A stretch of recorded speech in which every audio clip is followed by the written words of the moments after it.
Hey guys, Mike here from Old Man Things. Just wanted to show you I put a proper tap handle on my pub dispenser. I'm gonna pour myself a Guinness. Now have a little pub chat with you.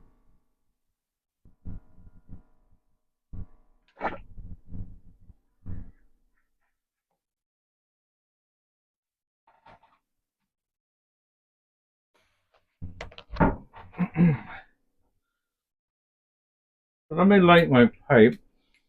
I have the door open in the pub.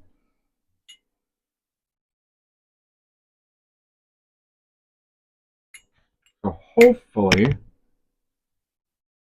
the smoke will go out the door.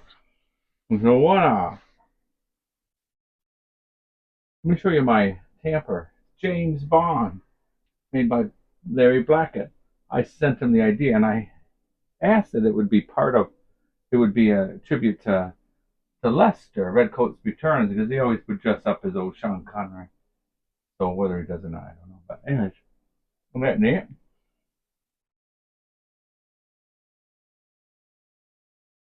Cheers.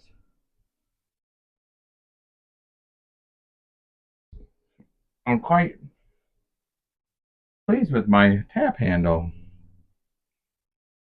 So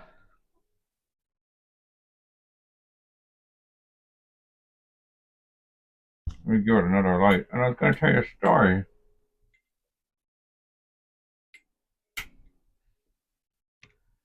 So last time I told you a story about me and the bagpipe band in Tulsa. Well, I lived in Bartlesville, Oklahoma, which was about 40 minutes from Tulsa. And we would have our stuff printed in Tulsa. And every once in a while, I'd have to go to the print shop in Tulsa and make sure everything was printed all right and stuff because I was the graphic designer there. And I went with my boss one time to the print shop, and then there was another guy that was in our that came with us from where we worked, and he was kind of a big shot. Well, the guy, the sales rep for the company that printed it, that was always his name was Scott. It was a real nice guy, but very, uppity. He took us to this Irish pub for lunch. Well, I used to tell this joke to Patrick, which was my boss, and he would always laugh and laugh and laugh. So he was like, tell the joke. And I was like, no, Patrick, no. And he's like, go on, tell the joke. Everyone wants to hear.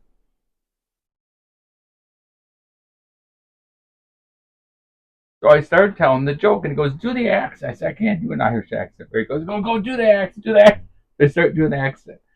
Well, Patrick laughed so hard that it was just like this roar throughout the whole. It was like a restaurant slash.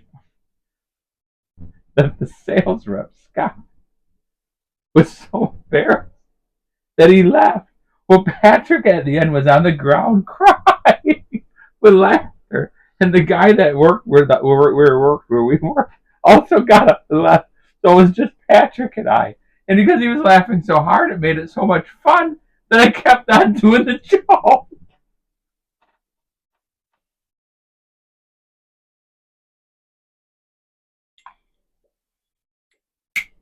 Smoking my James Upshaw. I'm having a bloody good Guinness. So cheers, everyone. So I thought I'd tell you the joke. It's from a song. It's an old Irish song. And I'll try to do the accent.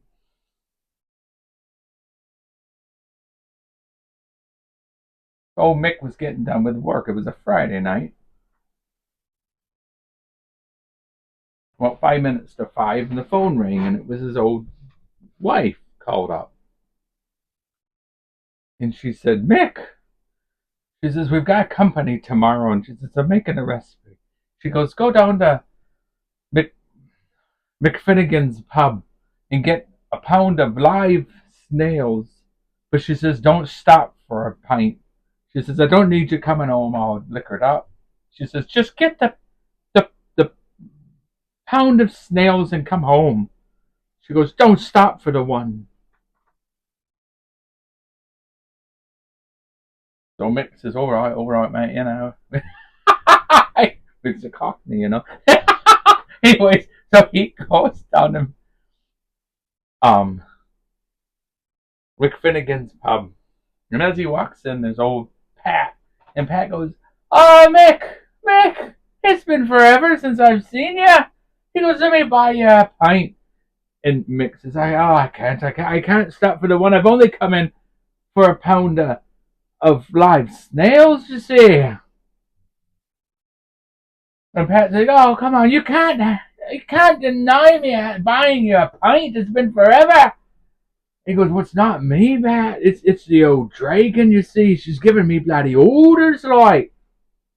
And he says, surely she can't deny a working man a pint. So he says, all right. He says to the landlord, he says, I'll have a pound of fresh snails, and I'll have a pint. And he says, oh, Pat will pay for the pint. So he gets the pint, and he gives a toast to old Pat and takes a drink. And old Brian comes in. And Brian says, oh, Mick, it's been forever. He goes, let me buy you a pint. And he goes, I can't. I've got my bloody orders, mate, you know. He says, it's the dragon. It's not me, it's the dragon giving the orders. And Brian says, surely she can't deny a working man a pint on a Friday night. Just the one. Go on, Mick. So Mick says, all right, go on, I'll have a pint. There is another pint. Before long, another group of guys come in and they go, oh, Mick, you know, and they want to buy him a pint. And he says, well, the dragon is giving me orders. And they all say, oh, come on, go on, you know. So he breaks down. Next thing you know is he looks and he sees it's 11 o'clock at night. And he's as pissed out of his mind as you can imagine. So he says, oh, surely the old dragon will murder me. Is that really the time? And they go, yes, 11 o'clock. So he finishes his pint, picks up his bag of snails, and stumbles out of the pub, and is on his way home. It's pitch dark. And as he almost gets to his home, he sees the light on through the windows. And he goes to take a couple steps down on the sidewalk to go down to the front path of his house. And as he takes the first step, he goes flying face first into the ground. And as he lifts his head up, he sees the front light turn on and the door open up. And he sees his old wife standing in the doorway. And she goes, Mick, have you seen the time? Surely you've got a good excuse for being so late.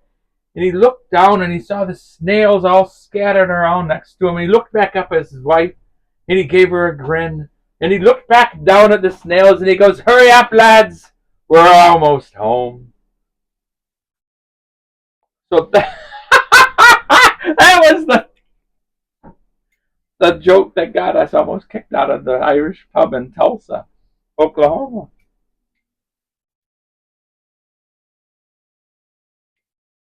We worked at a Christian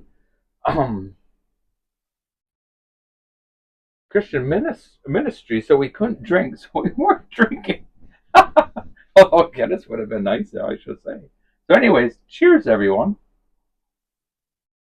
Thanks for watching. And toodle-pip!